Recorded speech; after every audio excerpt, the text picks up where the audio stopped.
कुछ करना है तो डटकर चल, थोड़ा दुनिया से हटकर चल। लीक पर तो सभी चलते हैं, कभी तू भी इतिहास बदल कर चल। जी हाँ, आइडल टॉक विद दीप्ति के आज के एपिसोड में हम मिलने जा रहे हैं एक युवा जुझारू एवं कर्मठ समाज सेवी अजय ओली जी से, जिन्होंने बहुत छोटी उम्र में काफ़ी कुछ बड़ा करने की सोची। उनकी एक ऐसी सोच जिसने हज़ारों निराशा एवं अंधकार में डूबे हुए बच्चों को शिक्षा, ज्ञान और सहारे की नई रोशनी दी।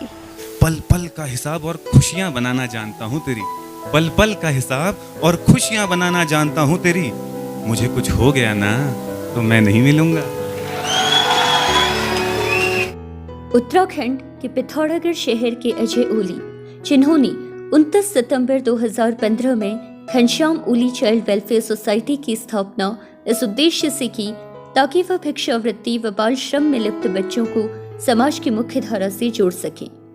इस सोसाइटी के अंतर्गत 114 बच्चे रजिस्टर्ड हैं, जिनमें से 8 बच्चों की देखरेख संस्था द्वारा की जाती है। अजय ओली अभी तक 9 राज्य व 2 यूनियन टेरिटरीज की यात्रा कर चुके हैं। लोगों को जागरूक करने के उद्देश्य से इन्होंने 98,000 किलोमीटर की पद यात्रा नंगे पांव करी, जिस कारण इनका नाम Limca book of world record में भी दर्ज हो चुका है। इनके सराहनीय कार्यों को देखते हुए वर्ष 2018-19 का राष्ट्रीय युवा सम्मान इन्हें आगामी 12 अगस्त को मिलने जा रहा है, जो पूरे उत्तराखंड के लिए गौरव की बात है। आइडल टॉक विद दीप्ति में आपका बहुत बहुत स्वागत है। Thank you.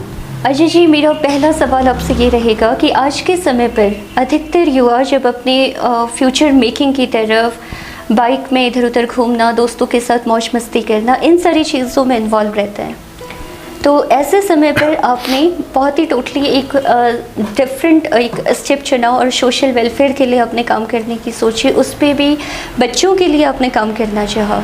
तो ऐसी आपके जीवन की क्या घटना रही जिसने आपको इस ओर जाने को प्रेरित किया?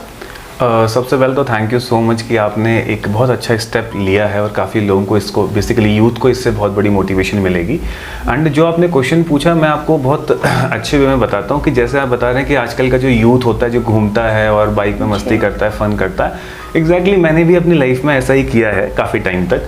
बट ऐसा होता है कि कभी कभी किसी चीज़, अच्छी चीज़ को करने के लिए कोई परफेक्ट टाइम का आना बहुत ज़रूरी होता है।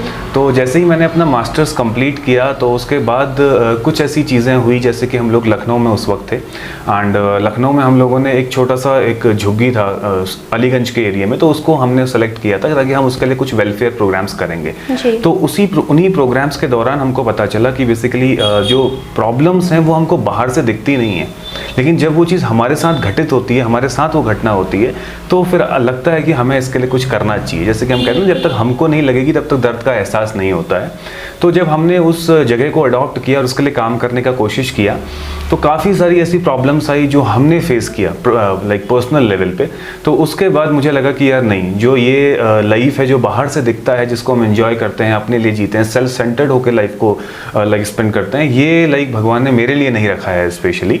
तो मुझे लगा कि मुझे कुछ हटकर करना चाहिए, भीड़ का हिस्सा नहीं बनना चाहिए। और मुझे ये लगता है कि हम सबके अंदर कहीं ना कहीं ये चीज़ें होती हैं, बस वो एक टाइम होता है, वो एक रियलाइजेशन होता है जो हमको एक्सेप्ट करना होता है। एक टाइम पे हमें क्लिक करता है। इस पर भी आपने, ये एक बहुत ही सराहनीय कदम आपने उठाया, लेकिन इस पर भी एक बहुत ही ठोस निर्णय आपने लिया कि आपने अपने जूते चप्पलों का त्याग कर दिया। मैं खुद भी अचंभित रहती हूँ ये सोचकर कि ये जो है, हम बहुत ही हिमालयी इलाके से हैं, काफ़ी ठंडी जगह पर हम रहते हैं, तो स्पेशली जाड़ों के समय पर जहाँ पर हम बिना जुराब और बिना जूतों की कल्पना भी नहीं कर सकते, ऐसे वक्त में भी आपने जूते या चप्पल इनका त्याग कर दिया है। तो इतनी बड़ी हिम्मत आपको कहाँ से मिली? देखिए, बहुत लोगों का ये प्रश्न रहता है और मुझे लगता है कि अगर जो भी आज ये सुनेगा देखेगा तो उसको काफ़ी नॉलेज मिलेगी इसके बारे में। जूते या चप्पल छोड़ना कोई एक मतलब लाइक कोई चीज़ नहीं है मेरे लिए। It's just a kind of self motivation for me. ये एक जेन्युइन मोटिवेशन है जो मुझे जोड़े रखता है, मुझे बताता है कि मुझे लाइफ में काम करना है। और जैसे कि मैंने अभी बोला कि जब तक हमको चोट नहीं लगती है, हमें दर्द का एहसास नहीं होता है, तो नो पेन नो गेन। तो बहुत ज़रूरी है कि हम जो सामाजिक परेशानियां हैं, बुराइयां हैं, उनको सोचें, समझें और तब जाकर हम उसके लिए काम कर पाएंगे। तो ये इसको छोड़ने का निर्णय भी इसीलिए है क्योंकि हमारे देश में नियरली आप मान के चलिए 3 to 5% जो बच्चे हैं, आप नियरली 4 से 5 करोड़ बच्चे ऐसे हैं जिनके पास वन टाइम मील भी खाने को उनको नहीं मिलता है। तो ये जूते या चप्पल छोड़ना एक मेरे लिए कनेक्टिविटी है उन लोगों से जुड़ने के लिए और एक मोटिवेशन है मेरे लिए कि मुझे लाइफ में हमेशा भले ही कुछ भी हो जाए, कितनी परेशानियां आए, मुझे सिर्फ यही काम करना है जो मैं ऑटोमेटिकली कर रहा हूँ। और आपने कहा कि बच्चों के लिए क्यों, तो बच्चों के लिए इसलिए क्योंकि बच्चे ही हमारे देश का भविष्य हैं। ये हम हर जगह पढ़ते हैं, बचपन से ही हम पढ़ते हुए आए हैं। तो मुझे लगता है कि जो ऑलरेडी 40 के आसपास पहुंच चुके हैं उनको चेंज करना भी थोड़ा टफ होता है एंड उनके लिए काम भी हम लोग ऑटोमेटिकली उनके लिए भी हम लोग काम करते हैं।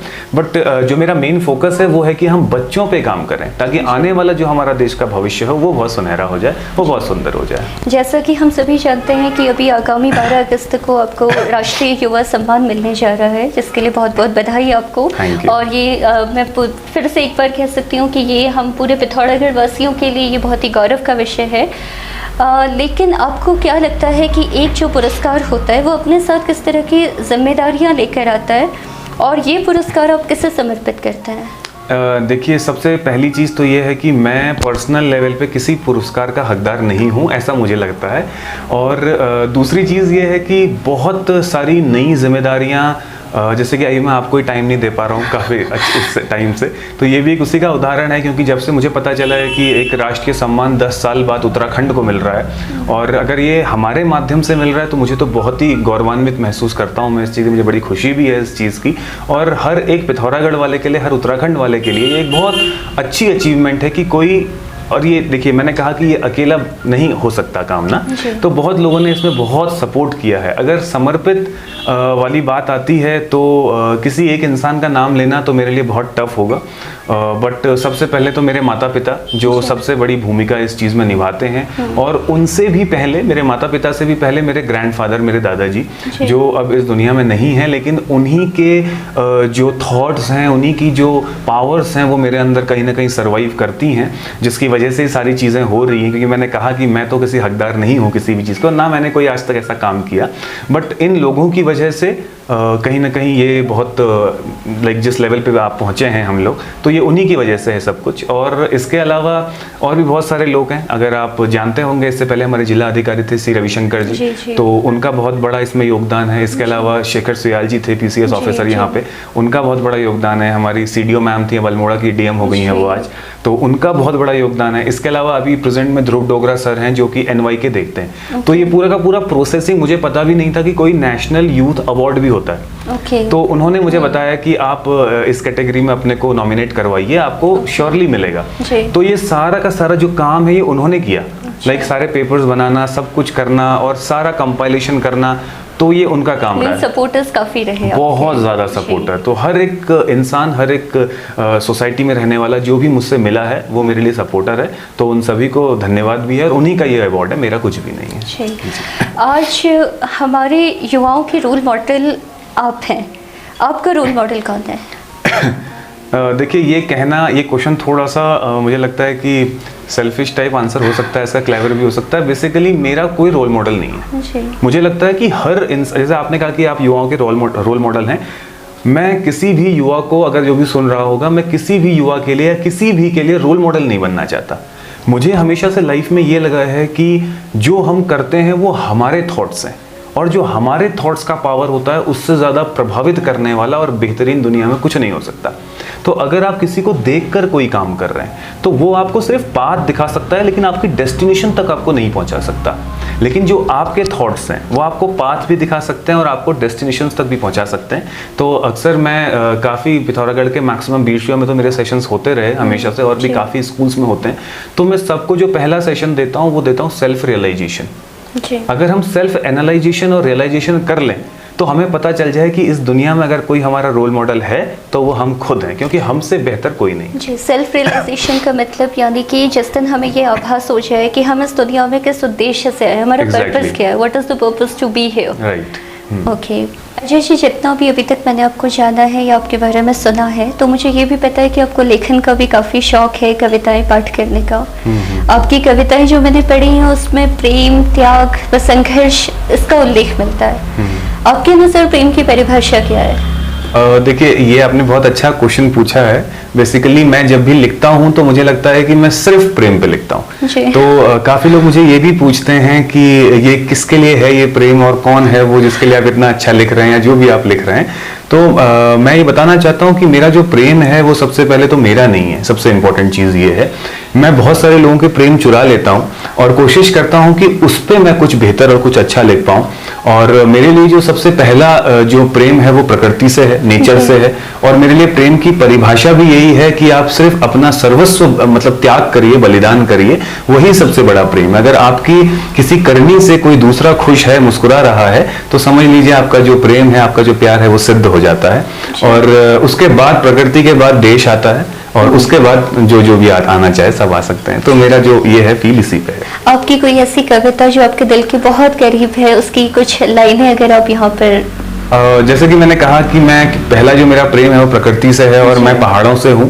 तो एक कविता मैंने लिखी है, आपने कभी सुनी हो शायद, कि हरे भरे फूले झाड़ झंकार लिखता हूँ मैं अपनी कविताओं में, पहाड़ लिखता हूँ। कभी गुजरता हूँ गलियों से सिलथाम की मैं, तो कभी वड्डा विशाल लिखता हूँ, और मैं अपनी कविताओं में पहाड़ लिखता हूँ। बहुत खूब, बहुत खूब। इसके बाद मैं अगले सवाल पर आती हूँ, और यह सवाल मेरा है कि घनश्याम ओली चाइल्ड वेलफेयर सोसाइटी जो आप रन करते हैं, तो उसमें कई बच्चे जो यहाँ पर हैं उनको शिक्षा मुहैया करवाई जा रही है, और यहाँ पर रहते भी हैं बच्चे, उनके लिए आप काम करते हैं। तो ऐसे में सरकार से या सिविलियन से आपको किस तरह से मदद मिलती है?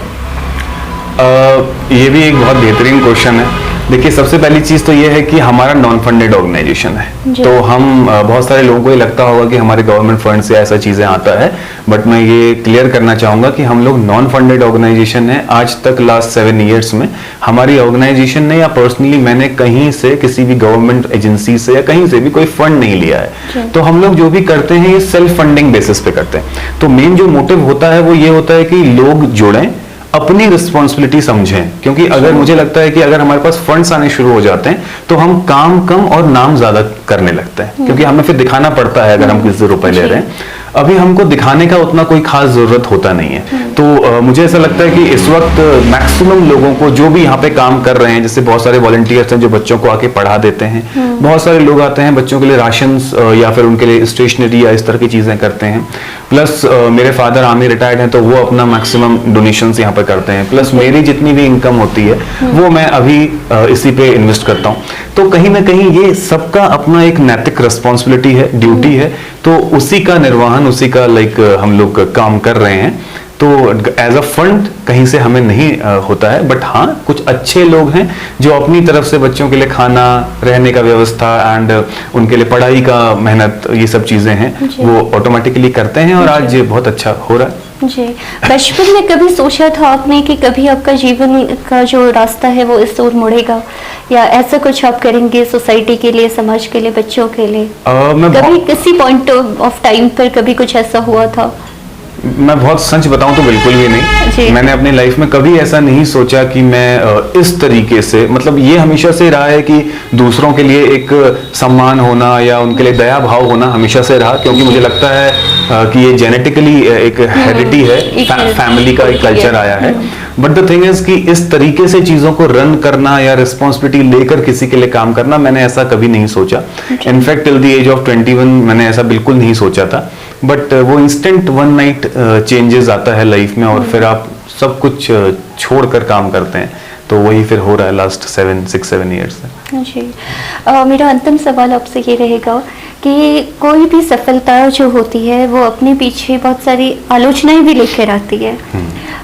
एक व्यक्ति जब समाज में कुछ अच्छा करने के लिए जाता है तो बहुत से लोग होते हैं जो उसकी छवि को धूमिल करने का प्रयास करते हैं। तो ऐसे में आप अपनी आलोचनाओं को किस तरह से देखते हैं, या उनका सामना किस प्रकार से करते हैं? देखिए, सबसे पहले तो मैं ये बताना चाहूंगा कि भगवान भी अगर सृष्टि में आ जाए, धरती पे आ जाए, तो उससे भी गलतियां होती हैं। तो मुझे लगता है कि मैंने अपनी लाइफ में बहुत सारी गलतियां की होंगी। इनफैक्ट आज के दिन में ही मैंने बहुत सारी गलतियां करी होंगी। अगर कोई मेरी आलोचना करता है तो उससे अच्छा और उससे ज़्यादा प्रेम मैं किसी से नहीं कर पाऊंगा, क्योंकि सब लोग जो बोल रहे हैं कि आप बहुत अच्छा कर रहे हैं, आप अप्रिशिएट कर रहे हैं मुझे, तो वो लोग मेरे लिए अच्छे हैं, बट उनसे कई ज़्यादा बेहतर वो हैं जो मुझे मेरी गलतियां या जो मेरा लूप होल है वो उसके बारे में मुझे बता रहे हैं। उनसे मुझे सीखने को मिलता है और मैं हमेशा ही सोचता हूं कि जो भी मैं कर रहा हूं निस्वार्थ भाव से कर रहा हूं। जब मेरे दिल में तसल्ली है तो ऑटोमेटिकली बाहर का कोई भी पावर आ जाता है तो वो मुझे कहीं से भी डिविएट नहीं कर सकता, बिकॉज मैंने जैसे कहा ना, सेल्फ रियलाइजेशन अगर हो जाएगा तो कितना ही नेगेटिव पावर आपकी तरफ आएगा कोई इफेक्ट नहीं करेगा आपको, और आपको अपने लक्ष्य से भी नहीं हटने देगा। तो मेरे साथ बिल्कुल यही चीजें होता है। अगर कोई आलोचना कर रहा है तो वो मेरे प्रेम का पात्र है, एंड जैसे कि आपने कहा कि मुझे लिखने में इंटरेस्ट है तो मैं जरूर उस पर कुछ लिखूंगा प्यारा सा, वो हमेशा याद रखेगा उस चीज को, है ना। तो ये रहेगा जी। इस शो को एंड करने से पहले मैं सिर्फ आपसे ये जानना चाहूंगी कि आज का जो यूथ है उसके लिए आप क्या कहना चाहते हैं, या उसको कोई मैसेज अगर आप इस शो के माध्यम से देना चाहते हैं? देखिए, जो आज का यूथ है मैं उसको सिर्फ एक चीज कहना चाहता हूं। सबसे फर्स्ट चीज, अपने लाइफ में अपने इंटरेस्ट और अपने पैशन पे काम करिए। पढ़ाई एक बहुत इंपॉर्टेंट पार्ट है लाइफ का, और भी इसके अलावा बहुत सारी इंपॉर्टेंट चीजें हैं, बट मैं ये कहना चाहूंगा कि सिर्फ उस पे काम करिए जो चीज आपको तसल्ली देती है, खुशी देती है। अगर आप उस चीज पे काम करने लग जाएंगे तो ऑटोमेटिकली आप अपनी लाइफ के उस डेस्टिनेशन पे पहुंचेंगे जहां तक शायद आपको कोई चीज नहीं पहुंचा सकती। तो मैं यही कहना है कि मस्त रहिए, खुश रहिए, हंसते रहिए और अच्छा करिए लाइफ में, यही सबसे अच्छा। जी, बहुत बहुत धन्यवाद अजय ओली जी, अपना अमूल्य समय हमारे शो को देने के लिए। Thank you so much. Thank you so much. Thank you. तो कैसे लगा आज का एपिसोड आपको? कमेंट सेक्शन में बताइएगा ज़रूर। और आगे चलकर इस शो में किस ऐसी पर्सनालिटी या किस ऐसे व्यक्तित्व से आप मिलना चाहते हैं उसके बारे में भी मुझे ज़रूर अपने सुझाव देते रहिएगा। तब तक के लिए अलविदा, bye bye, keep watching idle talk with Deepti.